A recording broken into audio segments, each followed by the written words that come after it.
लेखक पंडित श्री राम शर्मा आचार्य जी की वाणी। संस्कृति का वैभव पुनः लौटेगा। गायत्री मंत्र हमारे साथ साथ। ओम भूर्भुवः स्वः तत्सवितुर्वरेण्यं भर्गो देवस्य धीमहि धियो यो न प्रचोदयात्। कांगो का संत। मित्रों, एक बार मैंने कांगो गया। कांगो वह देश है जिसमें आदमियों की ऊंचाई और लंबाई कोई ऐसी होती है 3 और 4 फीट के बीच। प्रायः अधिकांश आदमी नंगे रहते हैं। औरतें पत्तों से अपना तन ढक लेती हैं। खेती बाड़ी 3 फीट का आदमी खेती बाड़ी क्या करेगा? वो छोटे छोटे भाले और छोटी छोटी लाठियाँ लिए फिरते हैं।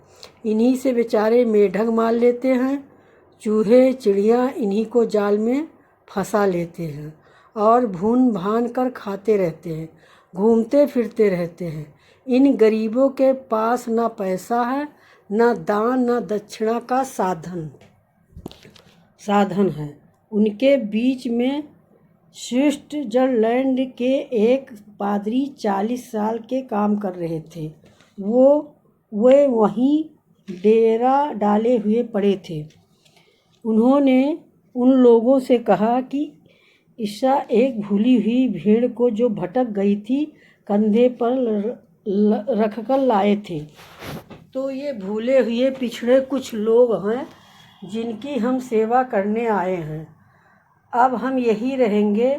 वो वहीं रहने लगे। उन लोगों के पास ना डाक खाने का इंतजाम था, ना सड़कें थी, ना सिनेमा, ना कोई आनंद, ना आने जाने का साधन, ना कोई सवारी, कोई कुछ नहीं था। जंगल में रहते थे। पानी के जहाज कभी आते थे तो वहीं कुछ सामान छोड़कर चले जाते थे। विदेशों से जब कोई पानी के जहाज आते थे तो हजामत बनाने के लिए ब्रेड, चाय के पैकेट आदि ईसाई मिशन उन्हें भेज देता था। वहीं से सिला हुआ कपड़ा आ गया। इस तरह से जो कुछ आ गया उसी से गुजारा कर लिया। इस तरह 40 साल से वो वहाँ निवास कर रहे थे। साधु परिवारचक ये कौन थे? इनका नाम था पादरी, इनका नाम था साधु, इनका नाम था परिवारचक। मेरे मन में आया कि इनके चरणों को धो करके पानी ले चलूं और इन बाबा जियों के ऊपर छिड़क दूं। कौन से बाबा जी? ये 60 लाख भिखमंगे, 7 लाख गांव और 8 लाख बाबा जी, 7 अट्ठे 56 और 7 90 63। हर गांव 7 नामे 63। हर गांव पीछे 8.5 बाबा जी आते थे। 8.5 बाबा जी एक गांव में रहे तो शिक्षा की समस्या, साक्षरता की समस्या, सामाजिक कुरीतियाँ की समस्या, गंदगी की समस्या, पिछड़ेपन आदि की जितनी भी समस्याएं थीं 8.5 आदमियों ने ठीक कर दी होती। लेकिन हम क्या कर सकते हैं? शुरू से आखिरी तक ढोंग देवताओं की लगाम पकड़ करके देवताओं की आड़ का बहाना लेकर के सब बाबा जी उस देवता की पूजा, हनुमान जी की पूजा, संतोषी माता की पूजा की आड़ में, धर्म की आड़ में जो मन में आए वही करते हुए पाए जाते हैं। क्या करना बेटे? फिर आपको वहाँ से वापस चलना पड़ेगा जहाँ की हमारी संत परंपरा के अनुरूप हम घर घर जाएं और जन जागरण का शंख बजाएं तथा कायाकल्प करने से समर्थ हो जाएं। ये हमारा लंबा वाला प्लान है। लंबे वाले प्लान के लिए क्या करना पड़ेगा? जलता हुआ दीपक जहाँ भी जाएगा वहाँ प्रकाश पैदा करेगा। जिसके पास व्यक्तित्व है, ऐसे व्यक्तित्व संपन्न व्यक्ति जहाँ भी जाएगा दूसरे व्यक्तियों को ठीक कर सकता है। व्यक्ति वाला व्यक्तियों को ठीक कर सकता है। वाणी वाला वाणी को ठीक कर देगा। हाँ साहब, बोलना सिखाइए। हम आपको बोलना सिखाएंगे। कैसे सिखाएंगे? एक बार एक घर में चोर घुस गया। घर वाले चिल्ला रहे थे कि घर में चोर आ गए। गांव वाले, मोहल्ले वाले दौड़कर आ गए। कहाँ चोर? कहाँ चोर? चोर ने देखा कि ये तो बड़ी संख्या आ गई। अब क्या करना चाहिए? घर वाले चिल्ला रहे थे कि चोर को पकड़ो। चोर भी चिल्लाने लगा कि चोर को पकड़ो। देखो वह गया, इधर गया। भीड़ भागती रही और चोर भी उन्हीं के बीच भागता रहा और चिल्लाता रहा। चरित्र से होगा लोक शिक्षण। इसका क्या मतलब? बेटे, जब घर में मालिक कहे कि चोर को पकड़ो, तब आप भी कहिए कि चोर को पकड़ो। चोर कौन है? मालूम नहीं कौन है। अनैतिकता को भगाओ, पाप को भगाओ, परंतु भागेगा कौन? दुनिया ने पाप को भगाया है, पर वहीं चोर वाली बात सामने है। क्या करना पड़ेगा? हम में से जो भी आदमी इस मार्ग पर आएगा, अपना चरित्र लेकर आएगा। लोक शिक्षण कैसे हो सकता है? चरित्र से वाणी हो चाहे ना हो। आप गूंगे हो तो कोई हर्ज की बात नहीं। पांडिचेरी के अरविंद घोष गूंगे हो गए थे। उन्होंने जीभ से बोलना बंद कर दिया था। महेश रमण गूंगे हो गए थे। उन्होंने भी बोलना बंद कर दिया था। बिना बोले भी आप हवा को ठीक कर सकते हैं। आपको बहुत बोलना आता है, पर आप हैं क्या? हमको ये बताइए। असल में प्रभाव आपके व्यक्तित्व का पड़ेगा।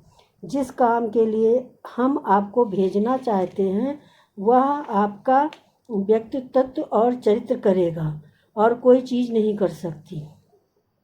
बेसाई अपने जीवन में हजारों आदमियों को भड़वा बना देती है। शराबी अपने जीवन में सैकड़ों शराबी पैदा कर लेते हैं।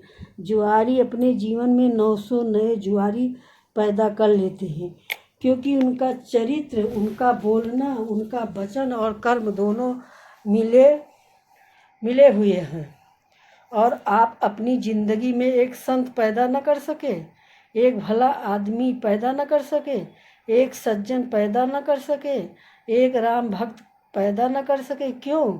इसलिए कि आपके चरित्र और आपकी वाणी में तालमेल नहीं है। आपका चरित्र अलग है और वाणी अलग है, तो कैसे असर पड़ेगा? नहीं साहब, असर पड़ेगा नहीं।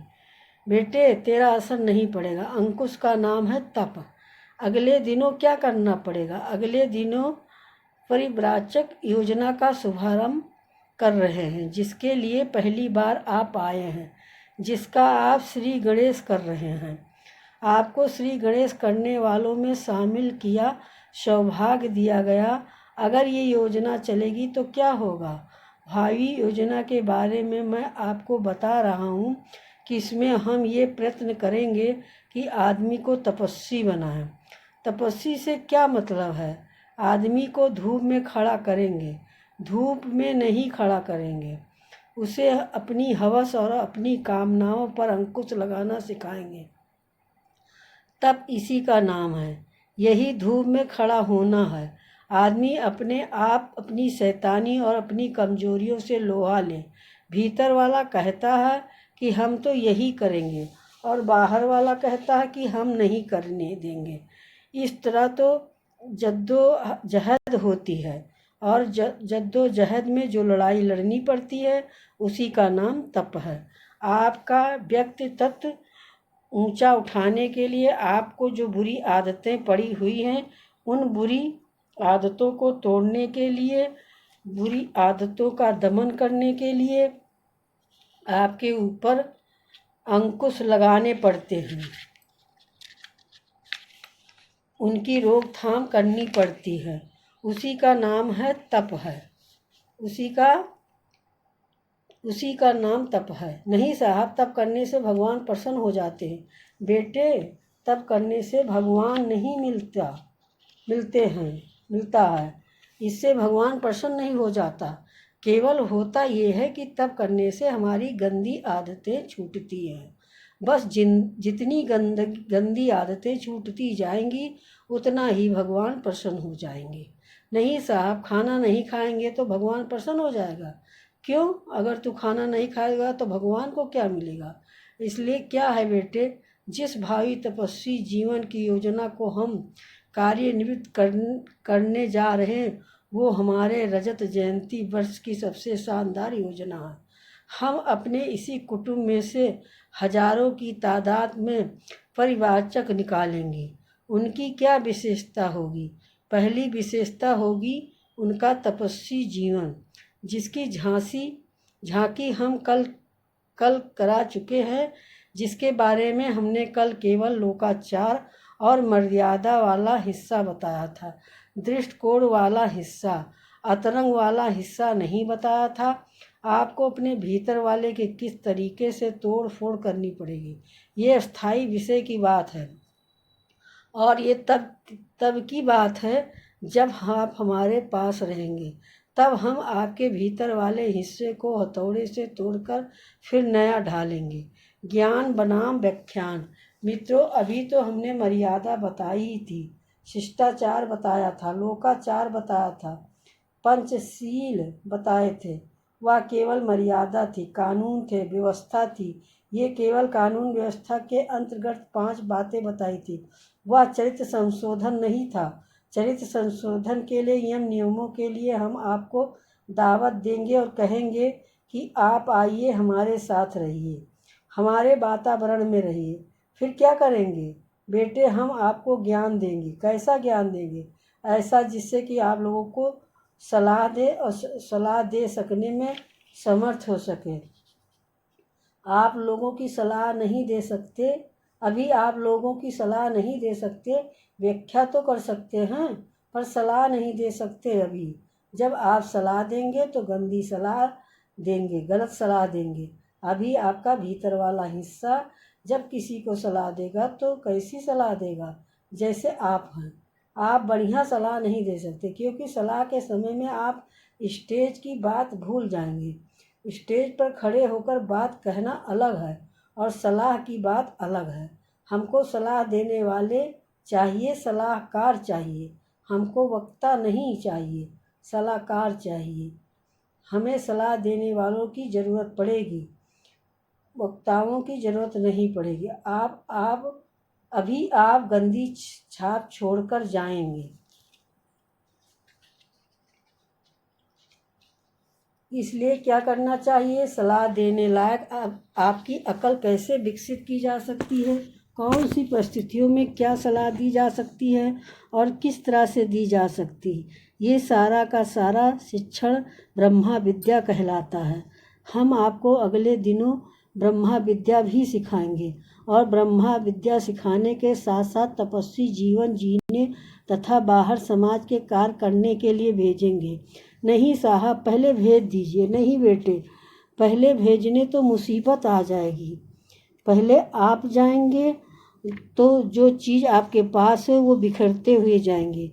क्या चीज़ बिखरते जाएंगे बेटे? एक गंदी कहावत है। एक थी छछूंदर, उसने सिर पर चमेली का तेल लगा लिया। चमेली का तेल इसलिए लगाया था कि सुगंध फैलाकर आऊँगी। सेंट लगाकर वो इसलिए गई थी कि सारे घर को, कमरों को सुगंधित बनाकर आऊँगी। पर वो क्या करती गई? उसने छू छू की आवाज़ शुरू कर दिया। सारे का सारा कमरा गंदा हो गया, गंदा कर दिया। फिर क्या हुआ? लोगों ने कहना शुरू कर दिया, अजब तेरी कुदरत, अजब तेरा खेल, छछूंदर के सिर पर चमेली का तेल।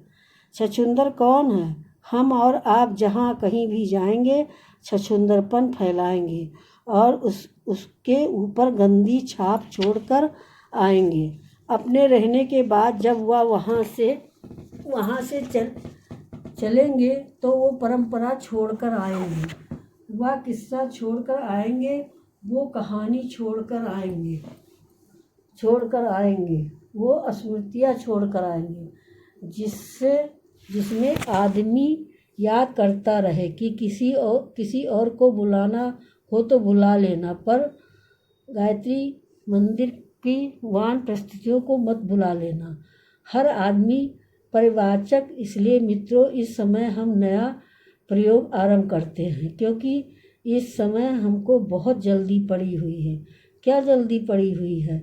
जिस तरीके से जब युद्ध होता है तो जवान आदमी मारे जाते हैं और स्कूलों से 18 वर्ष से अधिक उम्र के सब बच्चे भर्ती कर लिए जाते हैं।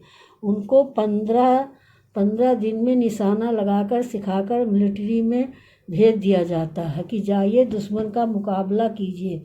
मोर्चे पर ऐसे ही भेज देते हैं। बेटे, फिलहाल हम भी यही कर रहे हैं। आपका शिक्षण नहीं हुआ, आपको तपाया नहीं गया, आपको मजबूत बनाया नहीं गया, इसलिए आपको काम भी उसी स्तर को सौंपते हैं। नहीं साहब, कठिन काम सौंप दीजिए। नहीं बेटे, कठिन काम आप नहीं कर पाएंगे। कठिन काम करने के लिए कुमार जी के तरीके से वहाँ भेज दें। हमें नेता बना करके भेज दीजिए। नहीं बेटे, हम नेता बनाकर किसी को नहीं भेजते, हम परिवारचक भेजते हैं और भविष्य में हमारे प्रत्येक कार्यकर्ता को परिवारचक होना पड़ेगा।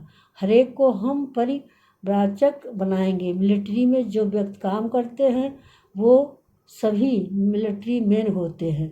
उसमें जो इंजीनियर होता है वो भी मिलिट्री मैन होता है। हर आदमी को बंदूक चलानी पड़ती है, हर आदमी को मिलिट्री के कपड़े पहनने पड़ते हैं, हर आदमी को लेफ्ट राइट करना पड़ता है। आप में से हर आदमी से परिवारचक हैं। नहीं साहब, हम तो वक्ता हैं। आप वक्ता नहीं हैं, आप पहले परिवारचक हैं। ज़रूरत पड़ी तो हम आपको वक्ता भी बना सकते हैं, लेकिन अगर ज़रूरत नहीं पड़ी तो आपको वही परिवारचक की भूमिका निभानी पड़ेगी। बेटे, अगले दिनों के लिए हमारे लंबे चौड़े ख्वाब हैं। इस समय वर्तमान के काम बताइए। वर्तमान में तो छोटा सा काम है। अभी फ़िलहाल हम आपको 15-15 दिनों के लिए छोटी सी ट्रेनिंग दे करके भेजते हैं, ताकि देखें कि आप कुछ करने की स्थिति में हैं कि नहीं। नहीं साहब, ज़्यादा समय के लिए भेज दीजिए। ज़्यादा समय के लिए नहीं भेजेंगे। ज़्यादा समय के लिए भेजेंगे तो तेरी पोल खुल जाएगी। 15 दिन तक तो अपनी भल मनसाहत को छिपाइए फिर रहेगा, लेकिन ज़्यादा दिन रह गया तो नंगा हो जाएगा और लोग तेरे बाल उखाड़ लेंगे। इसलिए 15 दिन के लिए जाएगा तो किसी को ये पता नहीं चलेगा कि तू अच्छा है या बुरा है। फिर तुझे भी अभ्यास हो जाएगा कि जनता कितनी सावधान हो गई है, जागरूक हो गई है। अभी तो तू जानता है कि जानता बुद्धू होती है। स्टेज पर जाकर बैठ जाएगा और अपने सारे पैमानों को छिपा लेगा। लोक सेवी को कैसा होना चाहिए?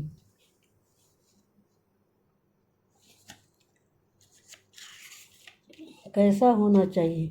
व्यवहारिक क्षेत्र में ही जाना पड़ेगा। पानी में तैर बिना तैरना नहीं सीखा जा सकता, पानी में घुसे बिना तैरना नहीं आ सकता। जनता में जाए बिना आप लोग शिक्षण की प्रक्रिया को नहीं सीख सकते, इसलिए आपको 15 दिन के लिए भेजते हैं। वातावरण निर्माण हेतु महापुष्ण। आपने इस वाणी को सुना, बहुत बहुत धन्यवाद। आपने जो सब्सक्राइब करा इसके तहे दिल से धन्यवाद करती हूँ।